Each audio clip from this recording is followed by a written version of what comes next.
Hello, and a very warm welcome to my channel. This afternoon, we give you a piece of breaking news from New Ideal magazine. Shocking claim. Financial woes come to Harry.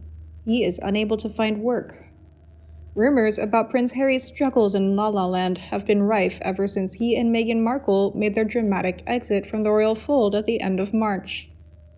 And now it appears the Duke of Sussex's problems in the US are getting worse, with reports suggesting the 35-year-old can't even find a suitable form of employment. So what kind of job is worthy of a prince? Well, according to royal author Tom Quinn, there aren't too many options, at least in Prince Harry's case. According to Globe magazine, Tom sensationally claimed that Harry is unfit for any kind of normal work, despite him being a graduate of one of Britain's most prestigious military colleges. While Meghan appears to be sourcing plenty of work opportunities to pay their bills, Tom questioned what Harry is supposed to do for work given that he has been a royal all his life. What's his role? Tom speculated before saying he can't get a job in McDonald's or for an investment bank.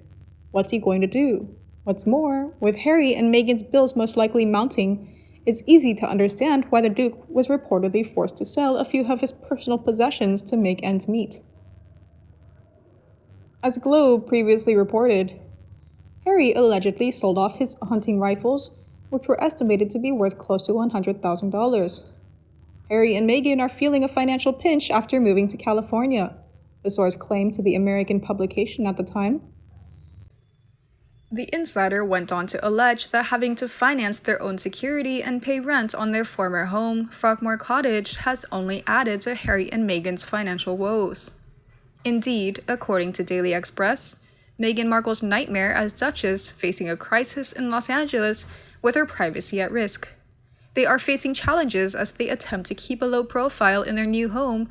As a royal expert explained, the couple is in the news more than ever. Meghan Markle and Prince Harry have launched legal action in Los Angeles after drones were allegedly used to take pictures of their 14-month-old son, Archie. A complaint filed at the Los Angeles County Superior Court on Thursday claims an unnamed individual photographed Archie at their home during the lockdown. The couple is claiming the pictures were an invasion of privacy. Royal expert Rebecca May believes that this nightmare time for them isn't going to die down. In the shorter term, it's been a bit of a nightmare for them. In the longer term, as they move away from royal life, it could be a smart and strategic move for them, but there are many challenges ahead.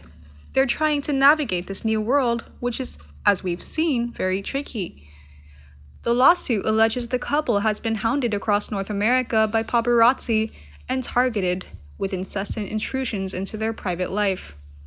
They claim they lived unmolested in North Saanich, Canada for 6 weeks before the media published their new location, leading to up to 40 paparazzi and media organizations descending on this peaceful community from hundreds of miles away. Their move to Los Angeles earlier this year to the gated community at the generosity of a friend, thought to be the entertainment tycoon Tyler Perry, was similarly exposed, the couple said, resulting in further distress. Drones have been flown 20 feet above the Sussex's house as often as 3 times a day, according to the lawsuit, while some of the pictures of Archie have been sold. Helicopters have also flown over the residence as early as 5:30 a.m. and as late as 7 p.m., the legal papers say, which had the effect of waking neighbors and their son day after day. Holes were also cut into the security fence by photographers, the lawsuit states. The lawsuit was prompted by the relentless and quite frankly shocking efforts of the tabloid media to profit from serial intrusions on Archie's privacy, the lawsuit states. The former royal couple want to do what is necessary to protect their children from this manufactured feeding frenzy. Meanwhile, Meghan Markle's rage had treatment, buckets of bitterness. Prince Harry and Meghan Markle's anger at how they were treated both before and after stepping down as senior members of the royal family is outlined in a new book that will be published next month. Excerpts from the explosive book will be released for the first time this weekend.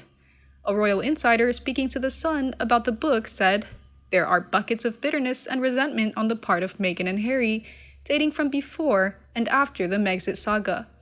They will see this book as a way of responding to their critics inside and outside the palace walls. It will be dramatic, and it will certainly not help relations with the royal family. The book claims Meghan and Harry wanted a bigger role on the world stage, but were stonewalled by royal officials. In particular, following their wedding in May 2018, a source said the couple felt unsupported and held back by palace courtiers, known informally as grey suits. This was particularly the case because of the amount of popularity and income Meghan and Harry believed their wedding had generated. A source said, "They feel they were owed an awful lot of credit for their popularity and success of the wedding, which led to a public outpouring of support that they did not get." According to documents filed by Meghan as part of a legal case, the wedding could have generated £1 billion for the UK, significantly more than it cost to host. And the latest news discussed Meghan and Camilla's feud. Why did Camilla, the Duchess of Cornwall, pause before she answered the question about would she miss Harry and Meghan?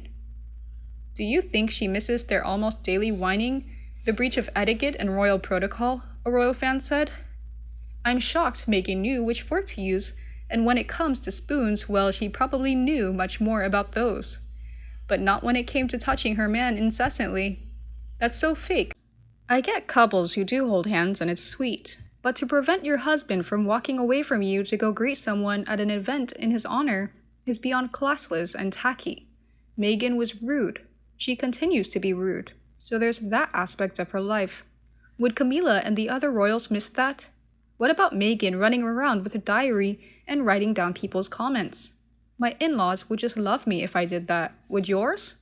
What if you went to your in-laws and started walking around their houses and taking photos of the bedrooms upstairs without being invited? Would your in-laws say your sister-in-law loved that? No? Then why the hell was Meghan snooping? Who would miss that? Not to mention how much of a fake she has proven herself to be. Her house of cards is falling down around her, and I don't think Sunshine Sachs can keep up with her and her lawsuits. Can her dog sue too? For breach of his privacy for taking a dump and a paparazzo snapping a pic of it? Oh, please. So back to when Meghan was actually royal, and when Harry still dwelt at Frogmore. They caused so many problems. Remember the day Camilla gave a hugely important speech on domestic violence? And really, Meghan does bruise Harry's hands, so she should have listened in on that one. But Meghan was told not to post a thing to Sussex Royal on Instagram, and she went and did a whole big post about some grand charity she had helped the prior week. Meghan must have all attention on her at all times. Does Camilla miss that? No. Does Camilla miss hearing her husband lament about the crazy shopping sprees of tacky Duchess Meghan, where she spent more than $1 million on maternity wear? Where would she wear the Dior gown now? Almost $80,000 covering her baby bump. Does she wear it lounging by the pool at Perry's house? Does Camilla miss hearing about not only the incessant over-the-top spending on clothes, but apparently Meghan's the Duchess developed expensive tastes in wine and champagne. Food also. Those days of roast chicken are long gone, and the only best, freshest foods for the women raised to spend as much cash as possible. Oh wait, Meghan came from a lower middle-class household. Anyway, Meghan spent like Prince Charles had the untold wealth. He does not. Don't even get me started on Meghan's supposed need for security. The children living in Chicago or Portland, Oregon need security, not Meghan and her husband. They use it as a status symbol because Harry and Meghan are quite safe in a gated community.